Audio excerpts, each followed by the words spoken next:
Woman wakes up from coma, sees dad who kicked her out 12 years ago on nearby bed. While the daughter he kicked out 12 years ago fights for her life, a father decides to give up a piece of himself to buy more time for her. She is not prepared for what awaits her when she regains consciousness. "Eye, you look really happy today." Mr. Murphy's old buddies laughed as he marched out of the church after the Sunday Mass. "Any guesses, fellas?"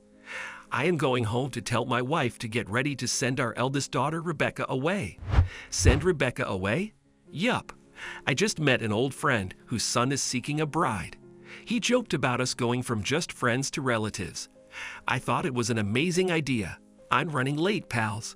Got to get things ready for my girl's wedding." Before we continue, please take some time to subscribe to Dailydose, like and share this video with your friends. It might brighten their day and inspire them to do good. Also keep watching because an important lesson awaits at the end of the video. Mr. Murphy was chirpy and excited on his way home, dreaming about his daughter's marriage. But what did he see as soon as he entered the gate? Rebecca was sneaking out to the dumpster to dispose of something. He was about to find out that it was a pregnancy test kit, and the result would shock him even more. What is Rebecca doing at the dumpster? What is she hiding? Mr. Murphy wondered as he quietly crept behind the wall and watched his daughter toss something wrapped in tissue paper into the bin. After Rebecca returned inside, her dad walked to the dumpster and rummaged through it. "What is this thing?" he pondered as he lifted the pregnancy test kit wrapped in crumbled tissue. Mr. Murphy was deeply shocked as he recognized what it was. He stormed to his house, hoping he was wrong. "Rebecca, come here. What's this? What's going on?"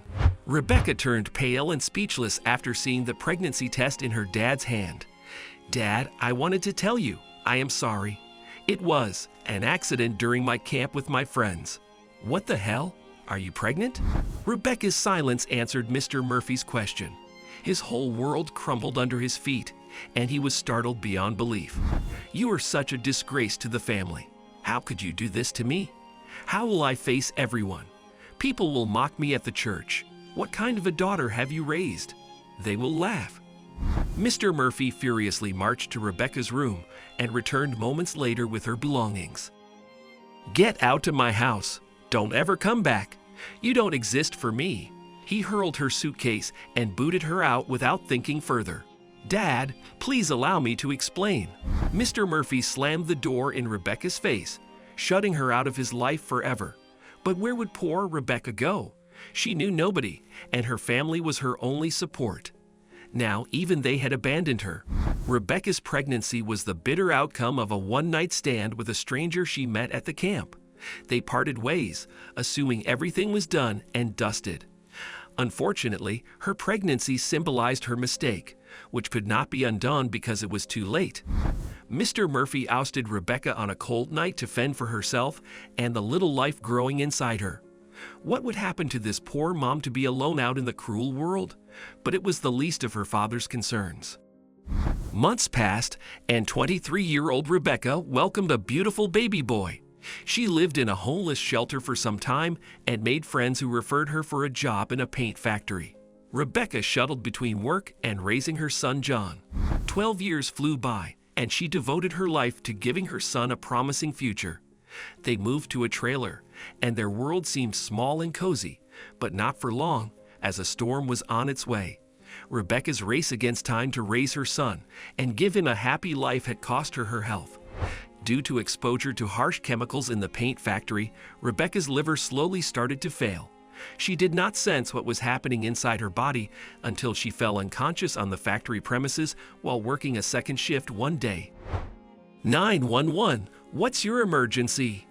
A colleague has fallen unconscious. She's not waking up even after we splashed water on her face, Rebecca's colleague replied. Moments later, an ambulance arrived and hurried Rebecca to the hospital. The doctors examined her and found that her liver had been severely damaged by prolonged chemical exposure. Her last resort was to get a donation immediately. "I know her. She's Mr. Murphy's daughter. I met them in the church together several years ago. I'll inform him immediately," one of the doctors revealed after recognizing Rebecca. Moments later, at Mr. Murphy's house, Jesus Christ, doctor, is my daughter fine? I'm on my way. Please, save her. Mr. Murphy cried when the doctor informed him about Rebecca's prognosis. He raced to the hospital, knowing little he would be the one to give his beloved daughter a second chance in life. Mr. Murphy arrived at the hospital, his heart racing to see his daughter. He couldn't immediately recognize 12-year-old John crying beside her bed, asking God to save his mother. Is this my daughter's son, my grandson? But John couldn't identify Mr. Murphy as his grandfather. Rebecca had never told him anything about her past or her family. As Mr. Murphy walked toward John to comfort him, the doctor's voice broke the silence in the ward and interrupted him. Mr. Murphy, Rebecca needs an urgent liver transplant. You could be a perfect match because you are her father, the doctor told Mr. Murphy, who was guilt-ridden and ready to move mountains to save Rebecca's life. I will do anything to save my daughter, doctor. What should I do next? He responded in tears. Mr. Murphy, these are the tests you should undergo before we begin with the procedure. Please come this way.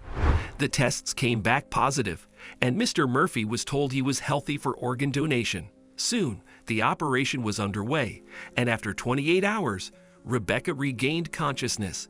The doctors congratulated her and said, "Miss Rebecca, he saved your life." Curious to meet the person who rescued her from death, Rebecca turned to the side and saw her father on the bed nearby. She could not believe her eyes and called out to him, melting into tears after seeing him closely. "Dad?" she whispered, tears gushing from her eyes. "Daddy."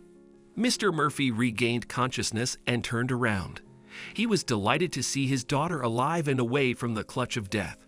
Rebecca and her father kept staring into each other's eyes, conveying 12 years of their agony through tears. "I'm sorry, sweetheart. I'm really sorry. Please forgive me for letting you down. And you have raised such a wonderful son, my dear," he whispered as Rebecca smiled tearfully. "Mom, who is he?" John chimed in curiously. "He's your grandpa. Please go hug him on my behalf, dear." John thanked the Almighty for saving his mother's life and ran to his grandpa. "Grandpa, where were you all these years?" he cried. Mr. Murphy couldn't immediately answer John's question. He had left it to time to heal everything and was happy that he got the chance to atone for his mistake. Months passed, and Rebecca slowly healed. She moved back in with her parents and quit her job. Mr. Murphy and Rebecca forgave each other and never looked back at their past. Instead, they did everything possible to make their lives better and happy. What can we learn from this story? When you genuinely love someone, you will not torment them for their mistakes, but will forgive them. Mr. Murphy kicked his daughter out over her pregnancy from a one-night stand. When he saw her fighting for her life 12 years later, he forgave her and donated his liver to save her life. Forgiveness does not alter the past, but it can shape your future.